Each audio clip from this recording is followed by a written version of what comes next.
Getty. Gavin Williamson wants Russia to shut up. Mr. Williamson, who told Mr. Putin to shut up and go away in an astonishing broadside at the Kremlin last month, has slammed Russia's cold-blooded attack on double agent Sergei Skripal in Salisbury. The defense chief warned Russia poses a real threat to Western and global security. He said, Putin is investing in long-range missiles, boasting about nuclear systems and engaging in brazen cyber operations.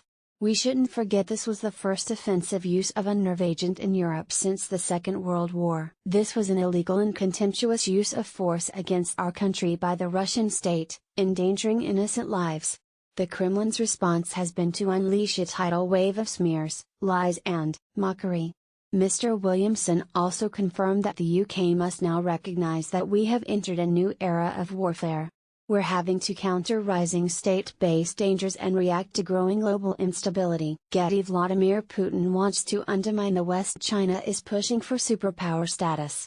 Iran's proxy military presence in Iraq, Syria, and Yemen, as well as its nuclear aspirations, are well known.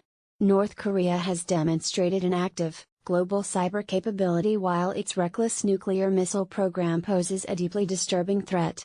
Then there is President Putin. He praised the PM's move to give £800 million extra funding to his department's budget. Mr. Williamson said, if we were in any doubt of the danger posed by Moscow, we only have to look at events in Salisbury. Russia has demanded Britain removes 50 diplomats from Moscow after being angered by the strength of the Western Axis move to expel 130 Putin-backed spies around the globe. Prime Minister Theresa May and Foreign Secretary Boris Johnson secured a robust international response to the unprovoked act of Russian aggression. Boris Johnson has led the UK's diplomatic response. Mr. Williamson praised the hardening work of allies who unite behind us and push back against the Kremlin's desire to divide us. The Defense Secretary, who replaced Sir Michael Fallon in the post last year, said, we're taking a leaf out of the RAF's book, conducting a modernizing defense program that will transform our armed forces. It will be more productive, more lethal and more hard-hitting, able to counter conventional threats and deal with the new challenges of hybrid conflict. He said, this is a crucial moment. As we look to embrace a post-Brexit world, a bold new chapter is opening for our armed forces.